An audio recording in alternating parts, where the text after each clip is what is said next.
Thank you. Your Excellency, President Emmanuel Macron, Your Royal Highness, Prince Mohammed bin Salman Al Saud, Your Highness, Prince Saud Faisal bin Farhan, Minister of Foreign Affairs, Your Excellency, Antonio Guterres, the Secretary General of the United Nations, distinguished leaders and heads of delegations, peace, mercy, and blessings of God be upon you. On behalf of the State of Palestine, I would like to express my deepest appreciation for the co-presidency, the United Nations, and all participating states for the historic New York Declaration that was issued during July's conference and adopted by the General Assembly by an overwhelming majority. It marked the beginning of an irreversible path towards ending the humanitarian catastrophe and ending occupation pursuant to international legitimacy and the Arab Peace Initiative. It was the embodiment of an independent state of Palestine with East Jerusalem as its capital, living side by side with Israel in peace, security, and good neighborliness. The declaration stressed that the war against our people must come to an immediate and durable end. It noted that the crimes emanating from the siege, the starvation, and destruction cannot be a means of achieving security. Therefore, we call for a permanent ceasefire. We need to ensure humanitarian access through the United Nations and UNRWA. We need to guarantee the release of hostages, all hostages and prisoners, with the withdrawal of the occupation forces from Gaza. We need a start without delay of Gaza and the West Bank reconstruction through the Cairo International Conference. Your Excellencies, ladies and gentlemen, we would like to commend the Egyptian-Qatari-US mediation that tries to put an end to this war. We also commend the positions of Egypt and Jordan, who reject the displacement of Palestinians, a matter rejected by the international community as well. The State of Palestine is the only entity eligible to assume full responsibility for governance and security in Gaza. This comes through an interim administrative committee affiliated to the Palestinian government in the West Bank with Arab and international support and participation. Hamas will have no role in governing. Hamas and other factions must surrender their weapons to the Palestinian Authority. What we want is one unified state without weapons, a state with one law and one legitimate security forces.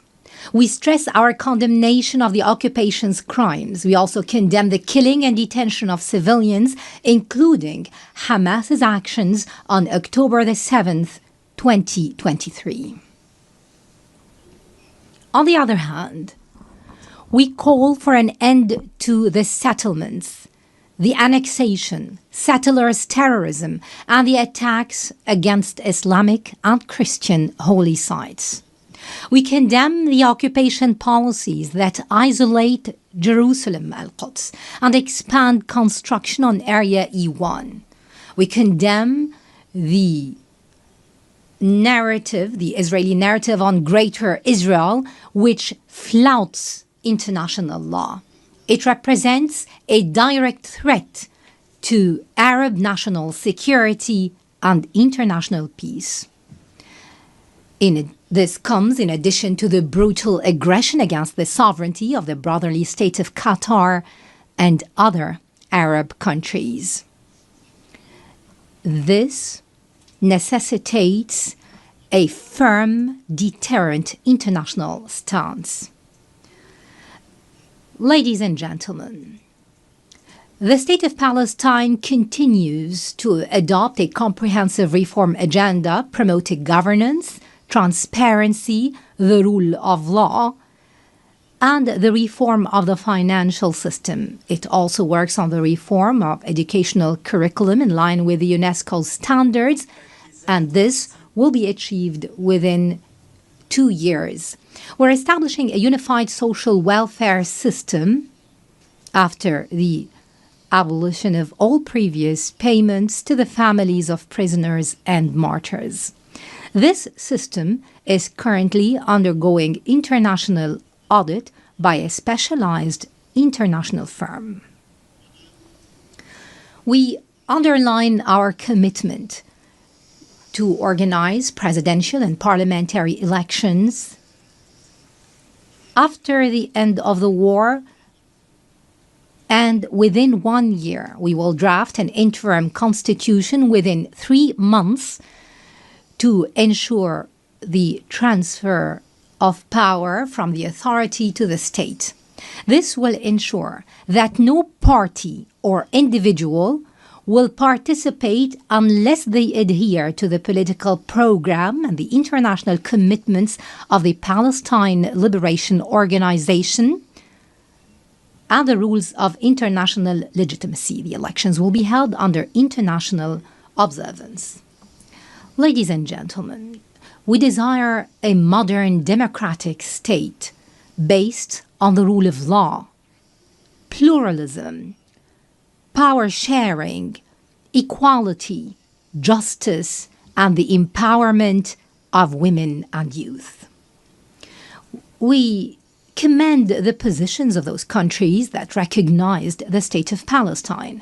We call on those who have not yet done so to follow suit. We call for your support so that Palestine become a full-fledged member of the United Nations. We have already recognized the right of Israel to existence in 1988 and in 1993, and we still recognize the State of Israel.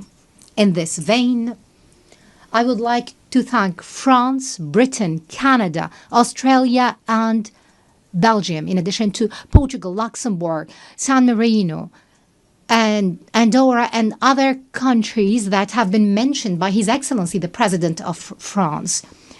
And we recall with appreciation all 149 countries who have already recognized the State of Palestine earlier. They have participated in our long struggle, the last of which was Spain, Ireland, Norway, Slovenia, and Armenia.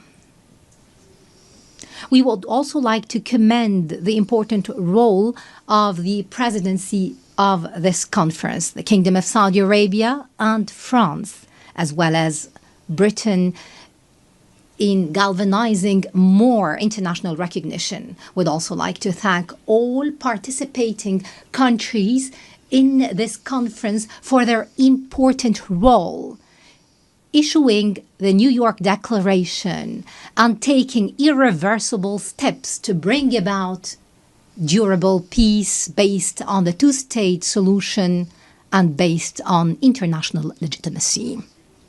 We would also like to commend the role of the brotherly and friendly countries that support our Palestinian cause in the international fora. We would like to commend, in particular, the role of Algeria, which is assuming the Arab seat in the Security Council. We commend the positions of the peoples and organizations that support the legitimate rights of the Palestinian people to freedom, independence, and statehood. We reject any confusion, I repeat, any confusion between the solidarity with the Palestinian cause and the issue of anti-Semitism. We reject the latter, proceeding from our values and principles.